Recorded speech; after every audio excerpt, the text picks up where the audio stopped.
Okay, so this is very, very exciting. As you probably know, I give like shiurim, I give classes on front of a camera, but today I'm doing something much more exciting and much more interesting and much more special because I have a very special guest over here, and her name is Batsheva, and I just taught you a class about Mashiach. Did you like my class? Yeah. It was a lot of fun. And over here is your father, Rabbi Tzirel Lob, one of my old-time favorite Talmidim, the head of NCSY in Savannah, Georgia, which is where we are. We are now in Savannah, Georgia. I just came up yesterday from Orlando, from the NCSY Shabbaton. So all those marshes and all those swamps to get here, it was like hurricane weather, and it's kind of miserable outside. I wanted Susie Sunshine to come out, but it's going to be worth it because I get to speak to you, Batsheva, because I know a little secret about it. But first of all, Batsheva, just wanted to know, it's a simple question over here. Do you like dum-dums? Yeah. Okay, so whenever you want, you just take your canister of candy. And you like living in Savannah? Sometimes. Sometimes. What makes it like special? I think that, I don't know, I've never been here before. What makes it special? It's not like freezing. It's not like that. It's nice and warm, okay? Have you ever been to Israel? No. You want to come? Okay, I got room in my suitcase. So I'm going to take you with me. Is that okay? And like, whatever it is, do you like being a Lob, part of the Lob family? Yeah. Okay, your tati and your mom, we teach you nicely? Okay, now I happen to know, this is why we're over here today, a little secret about you. That this is the 1 year anniversary. We just had 1 year where something happened in your life that was kind of interesting and kind of makes you a little beautiful. I just wanted to say, what do you have on your wrist over here? What is that? Can you show maybe to the camera? What is that? What does that mean? It's a medical alert. Okay, so why do you have a medical alert? I had a heart transplant. Whoa, okay, wow. That's crazy. Okay, that's crazy cute. I mean, for you, it's crazy cute because you're such a sweet person. Tell us a little bit, what happened before you had your heart transplant? How did you find out you weren't feeling well? Do you remember what happened? I was throwing up and I couldn't hold anything down. I couldn't drink or anything. Wow. And this went on for how long? Maybe a few days. And did your parents think that anything was happening that was unusual? Yeah, first they went to the doctor, but they said I was just dehydrated. So what did you drink? Lots and lots of water? Yeah, they gave me Gatorade. Oh my, that was fun. So you got to get some Gatorade out of the whole thing, right? But I didn't really like it because I kept throwing it up. Okay, wow. So how did they find out that it was something serious? I went to urgent care on Sunday, and This is here in Savannah. Yeah. Okay. And they said that we were going to go there to get an IV, but they wouldn't give it to me because it's been for so long.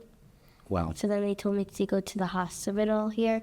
Right. And then they saw that my heart was barely pumping or something like that. How did they find out?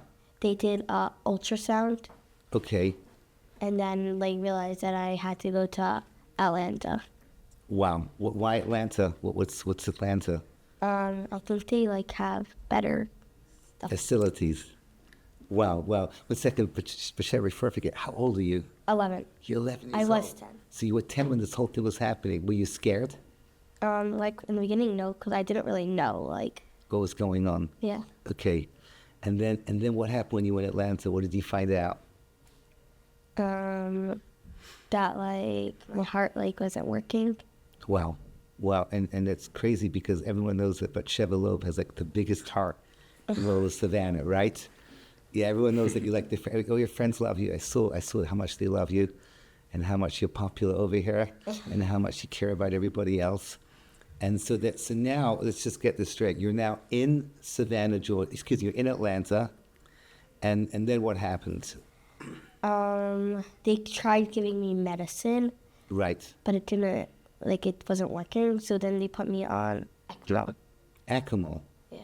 Just boring old ECMO. ECMO. Oh, what does that mean? ECMO, ECMO. It's basically a machine that takes over the functions of your heart and your lungs. You have a tube that goes through your neck, Right. your heart. The blood leaves your body, goes through a completely sophisticated machine, and then comes back into your body, and it basically does what your heart and lungs need to do. So basically supporting you at that point. So ECMO is basically taking over Your heart and your lungs. your heart and your lungs. Yeah. So you were hooked up to those machines Yeah, for 9 days. for 9 days. Was that crazy? Did you? I don't know. What were you able to do during that time? Do you remember? I was up. I think I was the only like people out of like a lot of people they had that I was up. Right. And Did it hurt? I don't think so. You don't think so? I don't know. Okay. It was annoying because it was hard for you to move, and every time she had tubes literally going into her, and Right. it took a few nurses just to anytime she needed to position herself. Right. Wow. And then what happens? I think they can't like leave it on for you like for so long. So after 9 days, they like took it off, and I got. Then they like gave me a transplant for Well, an LVAD first. LVAD. What is transfer LVAD? for You the have to LVAD. help me with all these Yeah. medical So terms. LVAD stands for left ventricular assist device. Say that slowly one more time. So a VAD is Yeah. a ventricular assist device. Basically, Right. it does what your ventricle of your heart needs to do. Right. You could have one for your left, you could have one for your right. So this was an LVAD, which is a left ventricular assist device. It's a machine that they open heart surgery, they open you up, they put a machine connected to your heart, and it's basically her heart wasn't pumping at that point or very little. So it needs to take over the function of your heart. Right. The only thing is with this machine, you can't put the batteries inside of you because Right. then it would heat up your insides. Right. So there's a drainage tube that goes out of your stomach, and then there's a whole wire that comes out attached to A bag. a bag with a whole device that basically is the power and the controls of the machine inside of you. Well, all of this was on little Batsheva. Yes. So was it bigger than you? No. Okay. Like wow. it was like right here. Like I would wear it. Like it would be on my shoulder. This sounds like crazy, crazy advanced technology. These are miracles after miracles, every So single this is- step along This the is way. what they had only in Atlanta. Didn't have it in Savannah. Right. So basically, just going back to when we went to the emergency room in Savannah, Right. they had no idea what was wrong with her. They were just doing tests from head to toe. They didn't know. They knew she was throwing up. That was it. And they knew her heart rate was going fast, but that could be symptomatic of anything. Wow. And then they did tons of tests, and eventually they said, let's just do an ultrasound of her heart. And at that point, they're like, hold on a second, her heart's barely pumping. This isn't good. So they said, we got to airlift her immediately to Atlanta. So I said, why can't you just treat her here? Like, we're in an One emergency room. second. Say that slowly. An airlift. You couldn't just drive to Atlanta? Correct. So basically, at that point, I mean, her heart was barely pumping. Right. You can't live that long like that. I mean, the blood wasn't circulating enough, and her heart rate was shooting up because her heart was trying so hard to do what it needed to do, but it was dilated at that point. So it was barely working at that point. Do you remember all this? Did you know that your heart was doing all these crazy things? Wow. So they said we need to get her to Atlanta as soon as possible. I said, why can't you just treat her here? Like, we had no idea what was going on. They're like if she goes any worse, we're not equipped to deal with her. She needs all the emergency facilities that Atlanta can offer that Savannah can't offer. Got it. Interesting to note. So they wanted to airlift her by helicopter. So if we would have driven in an ambulance, it would have taken 4 hours. Helicopter was going to take 2 hours. Right. Especially because they needed to refuel along the way. They 10 said minutes until we're those there. two, right? Yeah, but those 2 hours, they said, can make all the difference. So we need to get her as soon as possible. What's crazy was that the helicopter's policy is that only the patient can go on the helicopter due to weight concerns. So they said, we're going to take Batsheva and you can meet her there. No. Yeah. So Batsheva, you flew on your own? Nope. So thankfully, there are numerous miracles, the Yad of Hashem, the Hashem hugs we call them along the way. What happened was the doctor in the ICU in Atlanta said, I am not accepting her if you send her without a parent. You cannot send a 10-year-old girl in critical condition anywhere without a parent, which then raised a whole hubbub with the helicopters because they had to break their policy because nobody could take responsibility. So they basically had to override their policy, which took time, but eventually they sent me Right. along with her. Right. Also interesting along the way. So You're not exactly huge. I mean, yeah, they noticed. They that asked you're me how like- much I weigh, which is obviously, Right. I asked my wife. We had no idea where we were going, so I asked my wife to say, bring me a few bags. So I said, we're going to Atlanta. I don't know when I'm coming back. You only brought one bag. So she brought me like 3 bags worth of stuff for Right. an indefinite amount of time. I condensed it to 2 bags. I was so proud of myself. I got it all together. Right. They looked at me. They said, you're not bringing anything but yourself on that helicopter. Just be happy we're getting you on here. No food, no tefillin, No, no so, nothing. so at that Correct. At that point, Batsheva was desperate for a drink, but they wouldn't let her drink because every time she drank, she was throwing up, and they were afraid one extra throwing up could overload her heart, and her heart wouldn't be able to handle it. So they'd give her tiny sips, like every 20 to 30 minutes. I said, can you please just let me bring like a bottle of water along the helicopter just for my daughter? They're like, fine. I did slip in one extra bottle for myself as well, because I didn't know where next time I would get a drink. Yeah. And then they airlifted us. This was midnight, Sunday night. We landed on the rooftop of Children's Healthcare of Atlanta. Wow. So the hospital has like a helicopter pad On the top. roof, yeah. Right. At that point, they told me that I can't get out of the helicopter because they're afraid that I would fall off the roof or I have to be careful of the blades. So I said, we're going to take your daughter to emergency room, and then we'll come back for you, which was really crazy. But a whole team met her on the rooftop, and they really whisked her away to the cardiac Do ICU. you remember this? Not really. You remember the helicopter ride, I right? remember the helicopter ride, but not like after. Wow. 1 second. On the helicopter ride, did you get to see outside the helicopter? I was on a stretcher. Okay. She was on a So stretcher. you didn't really see anything. You just knew you just knew that was happening. Yeah, I wore like headphones. Okay. Wow. My father got a headset. Wow. Okay. So you Yeah. could hear them. So give we you could talk. So instructions. it's too loud in the helicopter to talk. Sure. So you give us headsets. Yeah. But numerous times throughout this whole story, which is one of the reasons why I want to say this over, is we literally felt like Hashem was orchestrating everything, and just really Hashem was in charge, and we felt like there was nothing we could do. Right. One of them was on the helicopter itself. There were two nurses there that were coming along, and the equipment wasn't even working so well to measure exactly where things are holding Right. with her. So we didn't have definite knowledge of where things are holding with her. And I said to one of them, I said, what happens if things get worse on the helicopter?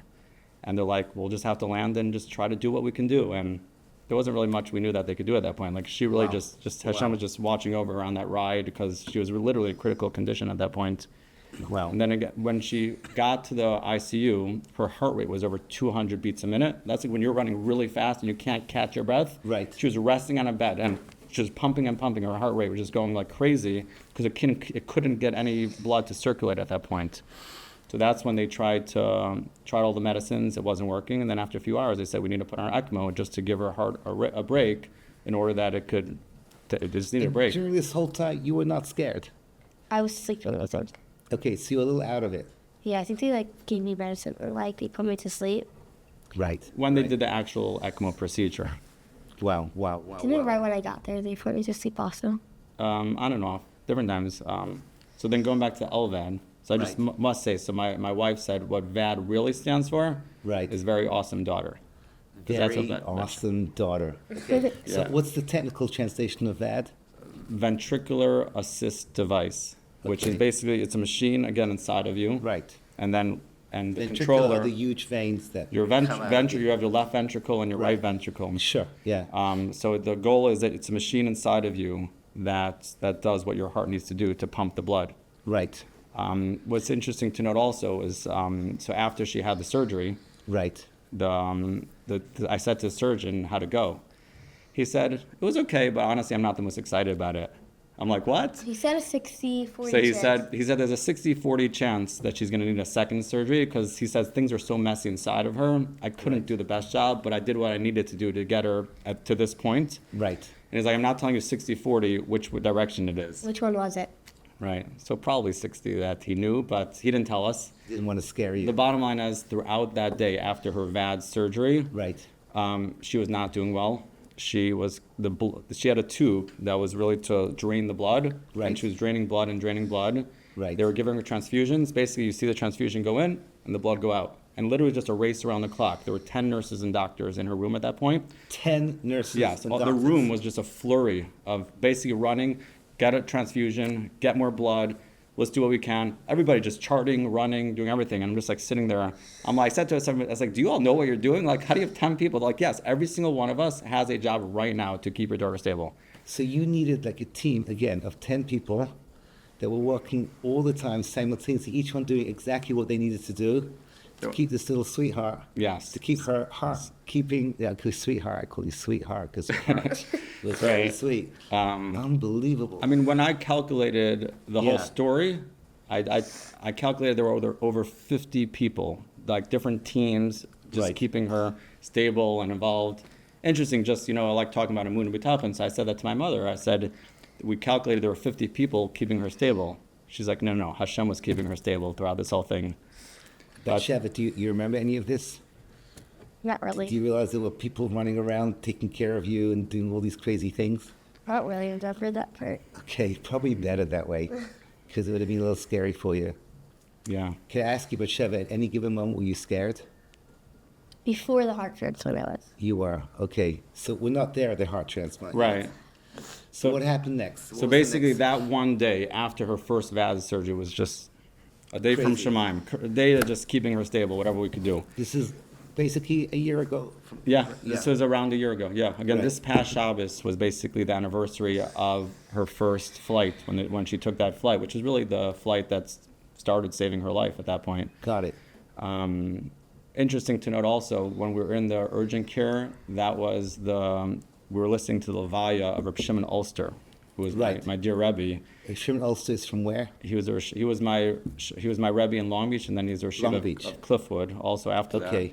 that. But I was thinking like he must be looking from Shemaim at that time, because I was literally listening to his Levaya at the same time while we were going through the urgent care in the emergency room. Wow. So going back to that day, so basically even though things are crazy, we had to maintain some structure. So I would have to go back and try to get some sleep at some point. That was Right, some right. structure I tried to maintain myself and my wife throughout this ordeal. So we went back probably like at 1 o'clock while they're still trying to keep her stable. They're like, you have to go get some sleep. Right. Tomorrow's another day. So I went back, and around 3 a.m. they called us up and they said, we have to take her right back for another open heart surgery. We got to do whatever we can just to try to stabilize her at this point. Oh my gosh. So I said, when's this happening? They're like, the rule is we give around 2 hours open heart surgery takes a lot of prep. Sure. They didn't have prep time. They're like, we Yeah. give them an hour or two. We notify the surgeon. He's coming back. Everybody's waking up. Everybody's Right. coming back. We're Right, prepping her. right. She's got to go back in there again. So they took her for a second. This is her second open heart surgery within 24 hours, just to figure out what was going on. It's called like a cleanup or a washout. This is normal to have 2 open heart surgeries within 24 hours. I don't know if anything here was normal, but Doesn't sound normal at all. I mean, basically the surgeon said the first time he went in, For this little thing yes, over here. Wow. it was so messy. He Yeah, said my he did the best he could, but sometimes Yeah. you can do the best you can. So they did a second round, really Right. just to wash out, clean up, see what was still bleeding. And then that time, the surgeon came afterwards. He said, I'm much happier with things this time. He's like, Got it. the first time, I told you 60-40. I didn't tell you which direction. You knew where it was going. This time, I feel much happier about things. Right. That day, Baruch Hashem already, she was starting to feel a little bit better. Right. And then the dichotomy that really sticks out to me, which I've stressed, is so one of the nurses ran home during her lunch break to Right. get nail polish. Because she had... What? Can you tell? I want Batsheva to Yeah, tell okay. the story. Because I heard about what happened. This is, yeah. She promised when I could do it, she would when I was ready, Right. she would do it. So she forgot it. Do you So remember the then- nurse's name? Okay. Was she sweet? Was she nice? Yeah. So what did she do? When she she promised she would and then she forgot. So during the lunch break she ran back to get it. To get nail polish. And what color was it? Maybe pink. And yeah, and she put it on your fingernails? Yeah. Was it fun? And did you feel that people loved you over there? Yeah, really? Did you make new friends from the doctors and from the nurses? No. No? Like literally the entire ICU became her best friends. They loved her there. Then, She was like, everybody in the ICU knew Batsheva. Because most people were babies. oh, got it. So you Oh, right. 1 second. You were like the oldest. You were in the children's Cardiac section. ICU in a children's hospital. Right. So you were probably one of the oldest kids there.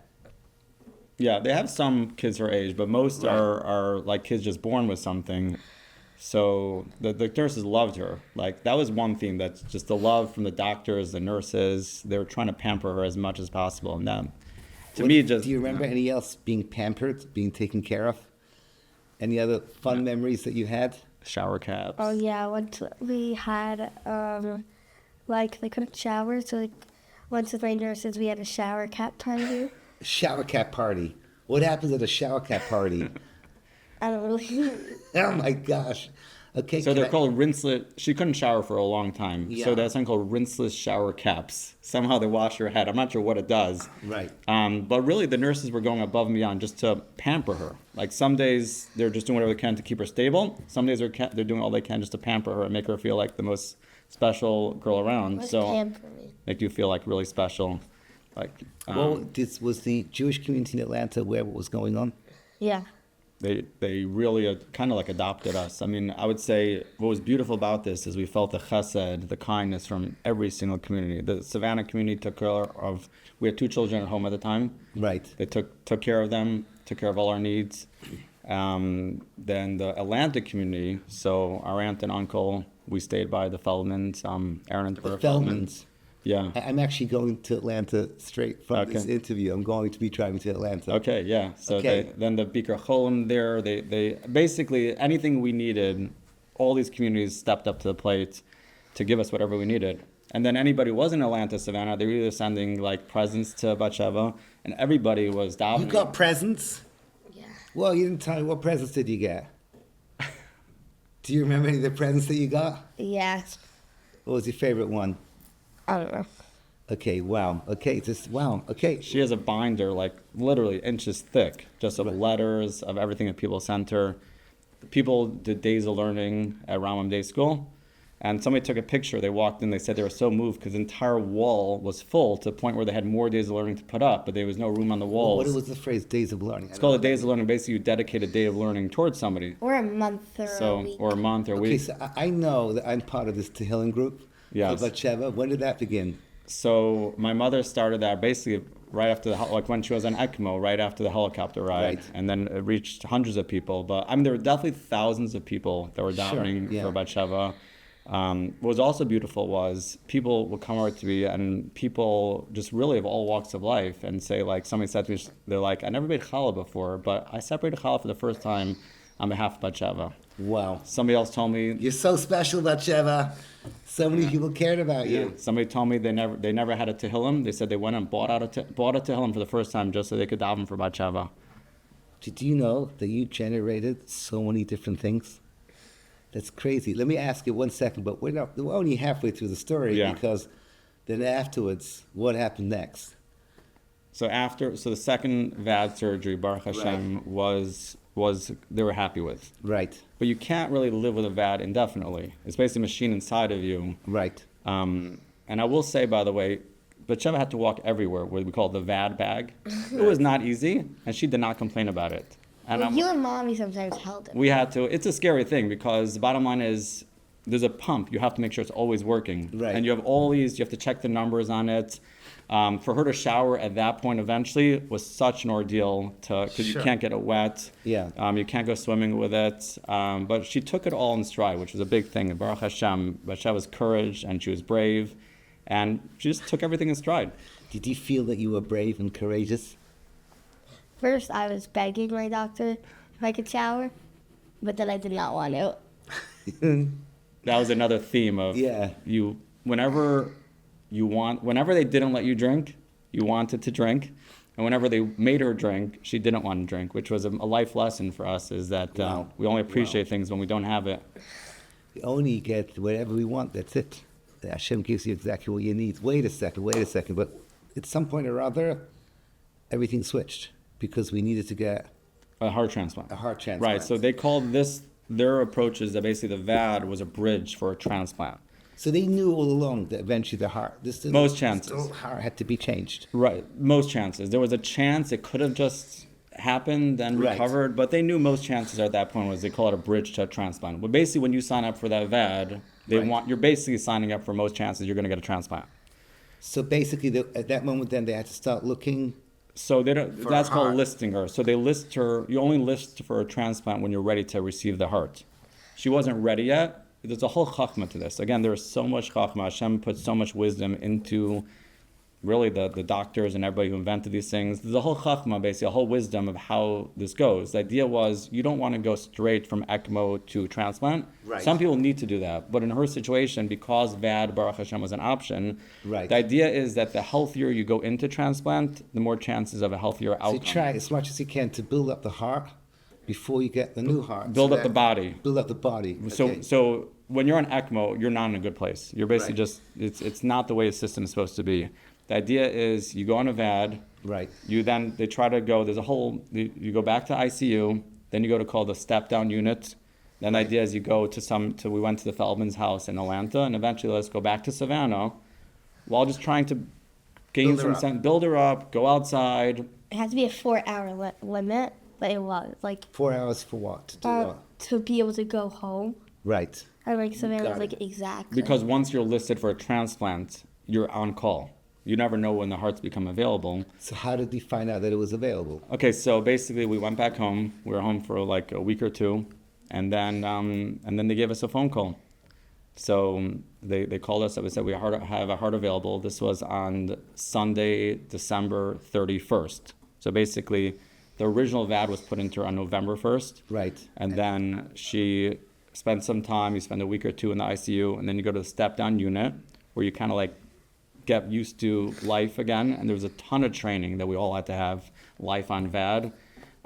Because Life on VAD. Yeah, To learn how to live with this. how to live with it. I mean, it's a big thing. There's a lot of controls. There's a lot of numbers.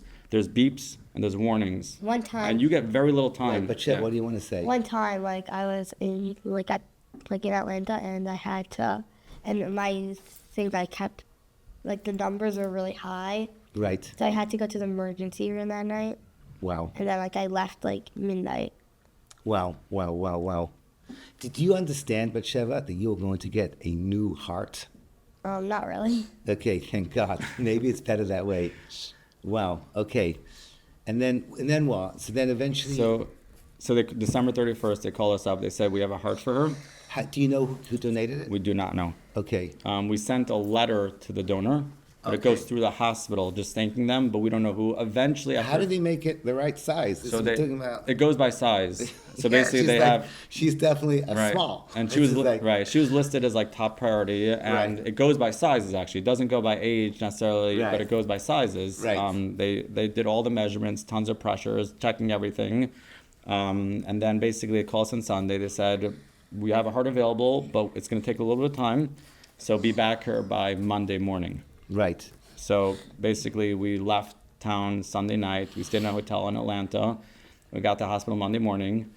And then that was prepping her, always checking her, making sure, like anything, like you need everything to meet all the criteria. There's a lot of criteria you have to meet for a heart transplant. Basically, if I'm understanding correctly, for everything to line up, it's the equivalent of throwing a double six and a double six and a double six and a double six, all in one line, for all the stars to line up.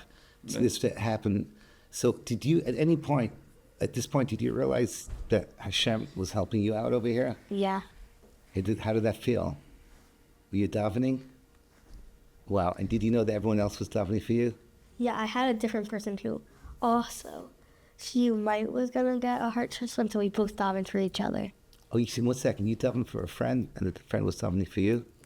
Yeah, I didn't actually know her. You do know her? I know. Wow. Okay. Wow. I would say also every night, even in the ICU, Right. we had a routine that we had a list of people we would daven for. That was a Right. big thing that Batsheva really was great at. Like when we say Shema at night, we had a whole list. She had a soldier she was davening for, people that need Well, to because this was happening during the war. Yeah. This is all, yeah, this So is this all. is the last year. So you were davening for Israeli soldiers as well. Yeah. So nice. We would go through a list of anybody we could think of. Literally Right. from the hospital room, we had a list of people we could think of. People who were looking to get married, people who were looking Wow. to get healed. And we had Amazing. a whole routine at night that we were davening. We had a whole list of people that we were davening for. And for you, so for you also, Rebelli and your Rebbetzin, this was an amazing avoda for you to get close to Hashem as well. Yes, absolutely. In every This- single direction. Yes, we felt the love of everybody. We felt we really could. I was blessed by this, but basically, I was able to not just focus on what was happening with Batsheva, but more of the greater scale. We were able to view it as part of Klal Yisrael, what Bnei Yisrael were going through at the same time. And I really viewed it as like we're kind of like fortunate in a way that we get to, I really felt like we could resonate with everybody's challenges and pain. Crazy. This is crazy. Our school gives each of us like our own soldier, so I was davening for my soldier. So in other words, each one of the kids in your school had a specific name that you were davening for. Do you remember the name of the soldier? Yeah. What was it? Shlomo Yosef Ben Chana. Shlomo Yosef Ben Chana. Okay, I hope he's doing well. So this is incredible. So you're davening for the soldier, and you know that you're about to have like the craziest day in your life, Yeah. because you're going to get a new heart for somebody that's doing this a beautiful chesed to you to give you a new heart. And how did you feel? Do you remember what you felt like the day that it happened? Well, it kept getting pushed off. Like, first that night, I was really scared. Right. But then, I think I fell asleep, and then they, woke me up at, 1 or 2 o'clock in the morning on, I guess it's January 2nd. Right, late Monday night it took Yeah. place. Right. So January 2nd. At, 2 a.m. And they told you what? They just, I knew it, they just, brought me. Today is the big day. Yeah, sort of. Well, I was, partly sleeping. They just, brought me there. Probably better that you were sleeping. Yeah, a little bit. And then they put you under. They put you completely to sleep. Yeah. And how long did the surgery take? Do you know? Around 10. So the surgeon gave us up to 12 hours. 12 hours. But it took 10 hours. Okay, so for 10 hours, you're basically, I can't get over this, taking out her little heart and putting in another heart. It's like replacing a battery, but a gazillion times more crazy. Wow. And then you woke up. And what were you thinking when you woke up? Do you remember? I had, a breathing tube in my mouth, Right. so I couldn't really talk. Did you feel like a different person? Did you feel better at all? I don't think so. I don't know. I mean, you don't just get up and go. You need, it's a while. There's a long right? recovery time. Okay, so 1 It's second. like 2 weeks. So for the next 2 weeks, you're doing what? You're basically sitting, lying in bed, trying to get used to the fact that you, Batsheva Lob, have a new heart. I didn't really think about that. And when I was in the ICU, I was more I couldn't do anything. I was just resting. But when I went to the step down place called the CACU, What's a CACU? The step-down unit, they call it. What is a step down? It's It's basically you have the ICU and then a step-down unit. I think it's Right. called critical acute care unit instead of CACU sounds intensive. bizarre enough. I get the CACU. point. Yeah. Or they just call it the CA or CACU. CU. Wow. and then Were you getting presents? yeah, That's important. Do you remember any of the presents that you got? I remember some. What was your favorite? I don't know. What was one that you remember? I got a comfy. Wow. Okay. Did you get any teddy bears? Yeah. Different colors? I got a lot of squishmallows. Because were you allowed to eat anything you wanted? When were you allowed to eat chocolate or whatever it is? Probably the step down unit. It took it some time. Little by little, you could start eating the fun things. And were your friends allowed to visit you? In the ICU, only 2 people could come at a time, Right, if they could come. right. And then the CACU, I think it was 6 maybe. So yeah. Wow. And people came to visit you. Wow, wow, wow, wow. You got balloons? Yeah. Okay, balloons are fun. Now, wait a second. Okay, so then, Akis, you got a new heart. And then how do you get back home? And how was it like getting back, leaving the hospital? So there was actually a miracle that happened in a recovery. So they put a pacemaker inside of you after new heart because it takes time for the heart. It's kind of like in Has to get used to has the to get body, used to the right. body. So it takes time, and the heart rate takes a while to catch up sometimes. And basically one time it wasn't working, and they hit staff assist. 10 people come trying to figure out what's going on. They realized the pacemaker actually was faulty. They had to switch the control box. Right. And then a different time she was being moved, and the wire fell out of her. Right. That controls it, which also created a whole crisis because the only way to get the wire back in would be another open heart surgery. You could Right. take the wire out, but you can't put it back in. It's not meant to come out till she's ready to. It's really easy to get out, though. It's easy to come out, can't get it back in. So it was a whole crisis, and miraculously, Baruch Hashem, that same time that happened is when her heart started recovering itself. So they were about to send her back to another surgery, coming up with ideas of what could we do, but thankfully at that point, it started recovering to a point where she was okay without it. Incredible. Okay, now, how many miracles had to happen to have Batsheva here today? I mean, seriously, and we're talking about this. You're saying from the beginning to end, there's no end. Do you think of yourself as a living miracle? No, you're just like a regular girl. All right, that's what we see over there. When I picked on you in the class, I did not know you were Batsheva Lob. I knew of you, I've been davening for you, but wow. I just knew that everyone said that you have like the biggest smile in all of Georgia. That's crazy. That's really crazy. And yeah, you get back home. What was it like to come back to your friends? When you came back to the school over here, what was it like? They made me like a party here. Right. Okay. And was it easy? When was the first time that you could play in the playground? This is another miracle. I mean, literally a month after her heart transplant, Right. she was basically back in school with very little restrictions. So, like, if you looked at her even a month after, you couldn't tell she had a transplant. Yeah. Well, no, today you can't tell a thing except for that little pretty bracelet that you have over here, your friends, like, as if they were back to normal again. You were playing. What? Can you do any sports? Yeah. What's your favorite sport? I don't know. You play table tennis. You play. I don't know. What do you do? Like, you play catch. You throw balls. What do you do for fun? I do tennis. No! You play tennis? Like that? Wow. Do they have like a Batsheva-sized tennis racket? Wow. Yeah. Okay. Wow. Okay. Hashem, I can't begin to tell you how moved I am by this story over here. Because honestly, I'm thinking about it. Okay? The Jewish people are going through so much. And we learned this year, the last 12 months, how much we need each other, how much people, and not just that, you hear the goodness of people that are not Jewish. It sounds like they give so much personalized care. The nail polish nurses, okay, the people that suddenly you have all these people. You said like 50 people just from the medical community alone, and there's hundreds of people involved in tefillos, and all the people from the Atlanta community and the Savannah community.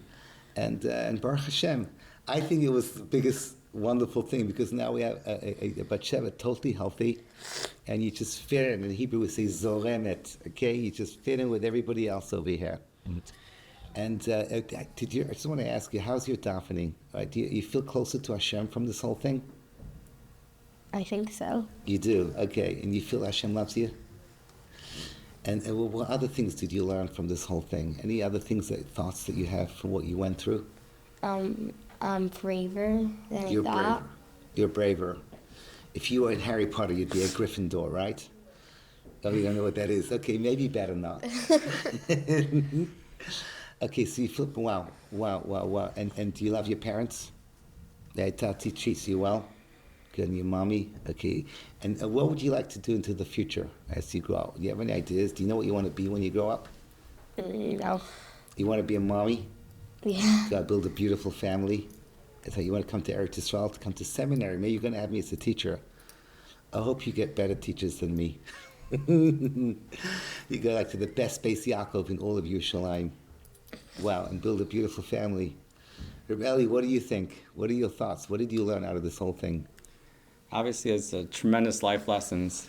One moment that really sticks out is on the way to all the surgeries. It's such a powerful moment. Like, what are you supposed to have in mind at that point as you're walking your daughter to her life-saving Mirz Hashem heart surgeries? Right. You know, and she had basically 4 huge surgeries. One was the ECMO, and then 2 LVADs, and then the heart transplant. And Right. one thing that I mean, it's, you have like a whole team.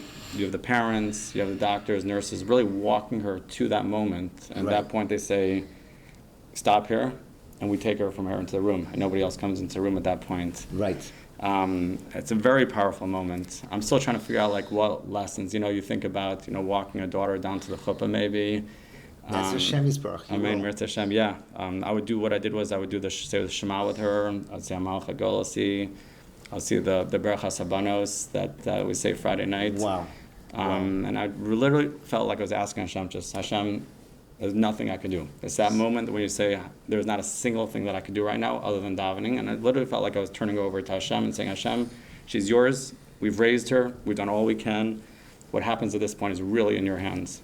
It's just a very powerful moment. And we still need to daven for Batsheva, Tzirel Bracha, right? Yeah, so she has... Because I know the group keeps going on. Yeah, she still has to take a lot of... Anybody who wants to join the WhatsApp group, I'm happy to help you out. Yeah. But Batsheva, Tzirel Bracha, you should really, this is it. But You know, it's going to be very exciting when they have a little sign that we're going to close the group because we don't need to daven for you anymore because you're completely on her own. There's Hashem. That's Hashem, all healthy. Yeah. The doctor's going to give her a full slate of health very, very soon, That's hopefully. Hashem. Wow.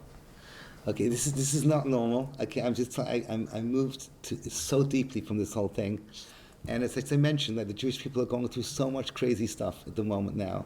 There's a small little flavor of HaKadosh Baruch Hu with all the darkness and all the craziness and all the hardships and all the tears and all the prayers. You see all the hugs and all the kisses and all the love that Hashem is giving in our way. You feel that way? Okay, Batsheva, thank you so much. I really want to thank you for giving me your time. I took you out from your class. It must have been so hard for you to miss your classes. And now you probably want to have lunch and to go out and play. I just want to give you a bracha, literally. I mean, Reb Eli, all the brachas in the world, but you should literally, just to be like every other girl. Right? Just have like fun and everything like that. But never ever forget, right, that you're especially close to Hashem. Hashem has a special place for you, Batsheva. Amen. Amen. Thank you very much. Thank you. Thank you. Thank you.